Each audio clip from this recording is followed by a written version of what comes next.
विद्यार्थी मित्रों, हमने पत्र के बारे में जाना है। यहाँ पर अपनी बात भेजने का एक अन्य माध्यम है। ईमेल इसकी बात है।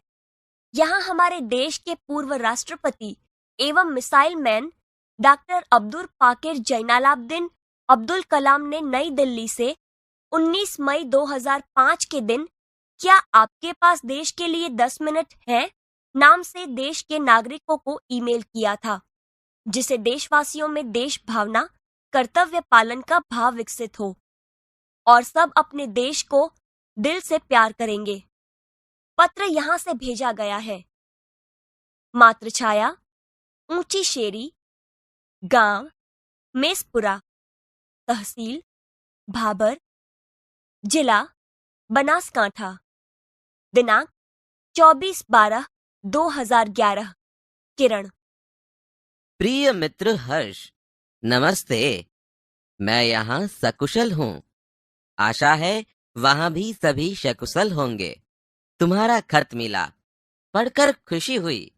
मैंने डॉक्टर अब्दुल कलाम का देशवासियों के नाम भेजा गया एक ईमेल पढ़ा, वही तुम्हारे लिए प्रेषित कर रहा हूँ। डॉक्टर कलाम अपने संदेश की शुरुआत में ही पूछते हैं, क्या आपके पास अपने देश के लिए 10 मिनट का समय है? यदि हाँ, तो इसे पढ़िए, वरना मर्जी आपकी। इसके बाद वह देश के लोगों की सोच बताते हुए कहते हैं, आप कहते हैं हमारी सरकार निकम्मी है। आप कहते हैं हमारे कानून पुराने पड़ गए। आप कहते हैं नगरपालिका कचरा नहीं उठाती। आप कहते हैं फोन काम नहीं करता। रेलवे मजाक बन गई है। एयरलाइन दुनिया में हमारी ही सबसे खराब है। चिट्ठी अपनी मंजिल तक नहीं पहुंचती। आप कहते हैं, कहते रहते हैं और कहते ही रहते हैं। आपने इस बारे में क्या किया? मान लीजिए एक व्यक्ति सिंगापुर जा रहा है। उसे अपना नाम दीजिए, उसे अपनी शक्ल भी दे दीजिए। आप दुनिया के सर्वश्रेष्ठ हवाई अड्डे पर उतरते हैं। सिंगापुर में आप अपनी सिगरेट का टुकड़ा सड़कों पर नहीं फेंकते और स्टोर में खाते भी नहीं हैं। आपको उनके भूमिगत संपर्कों पर रश्क महसूस होता है।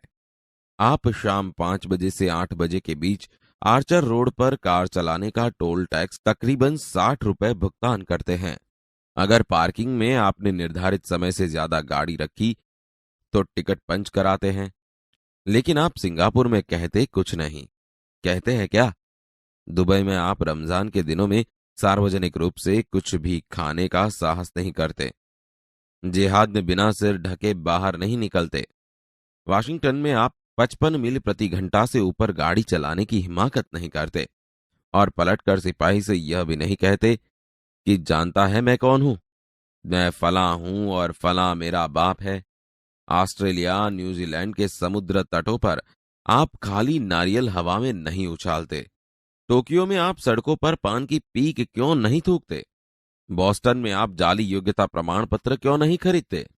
मैं आप ही के बारे में बात कर रहा हूं, सिर्फ आपके। आप दूसरे देशों की व्यवस्था का आदर और पालन कर सकते हैं, लेकिन अपनी व्यवस्था का नहीं। भारतीय धरती पर कदम रखते ही आप सिगरेट का टुकड़ा जहां तहां फेंकते हैं, कागज के पुर्जे उछालते हैं। यदि आप पराये देश में प्रशंसनीय नागरिक हो सकते हैं तो यहां भारत में आप ऐसा क्यों नहीं बन सकते? डॉक्टर कलाम ने मुंबई के पूर्व महानगर पालिका आयुक्त पिनायकर के हवाले से कहा, अमीर लोग अपने कुत्तों को सड़कों पर घुमाने निकलते हैं और जहां तहां गंदगी बिखेर कर आ जाते हैं और फिर वही लोग सड़कों पर गंदगी के लिए प्रशासन पर दोष मढ़ते हैं। क्या वे उम्मीद करते हैं कि वे जब भी बाहर निकलेंगे तो एक अधिकारी झाड़ू लेकर उनके पीछे पीछे चलेगा और जब उनके कुत्ते को हाजत लगेगी तो वह एक कटोरा उसके पीछे लगाएगा? राष्ट्रपति ने मिसाल दी कि अमेरिका और जापान में कुत्ते के मालिक को उसकी छोड़ी हुई गंदगी साफ करनी पड़ती है। फिर शासन व्यवस्था के बारे में उन्होंने कहा है कि हम सरकार चुनने के लिए वोट डालने जाते हैं और अपनी सारी जिम्मेदारियां भी वहीं उलट आते हैं। हम आराम से बैठकर सोचते हैं कि अब हमारे नाज नखरे उठाए जाएंगे। हम सोचते हैं कि हमारा हर काम सरकार करेगी और हम फर्श पर पड़ा हुआ रद्दी कागज उठाकर उसे कूड़ेदान में डालने की जहमत तक नहीं उठाएंगे। रेलवे हमारे लिए साफ सुथरे बाथरूम देगी और हम उन्हें ठीक से इस्तेमाल करना भी नहीं सीखेंगे। डॉक्टर कलाम समाज की ज्वलंत समस्याओं की ओर इशारा करते हुए कहते हैं, समाज की ज्वलंत समस्याओं पर भी हमारा ऐसा ही रवैया है। हम ड्राइंग रूम में से बैठकर दहेज के खिलाफ गला फाड़ते हैं और अपने घर में इसका उल्टा करते हैं। और बहाना देखिए, पूरी व्यवस्था ही खराब है। अगर मैं अपने बेटे की शादी में दहेज नहीं लूंगा तो इससे कौन सा बड़ा फर्क पड़ जाएगा? इस व्यवस्था को बदलेगा कौन? यह व्यवस्था है किसकी? आप आसानी से कह देंगे, व्यवस्था में शामिल है हमारे पड़ोसी, आसपास के घर, अन्य शहर, अन्य समुदाय और सरकार। लेकिन मैं और आप कतई नहीं। जब कुछ अच्छा करने की हमारी बारी आती है तो हम अपने परिवार को सुरक्षित कवच में घेर लेते हैं, दूसरे देशों की ओर निहारते हैं और इंतजार करते हैं कि कोई मिस्टर क्लीन आएगा, अपने जादुई हाथों से चमत्कार करेगा।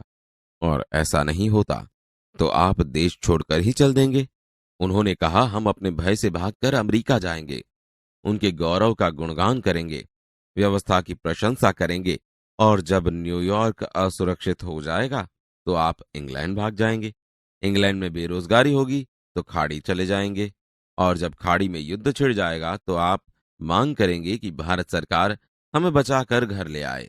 हर कोई देश को गाली देने को तैयार है, पर व्यवस्था में सकारात्मक योगदान के बारे में नहीं सोचता। क्या हमने अपनी आत्मा को पैसे के हाथों गिरवी रख दिया है?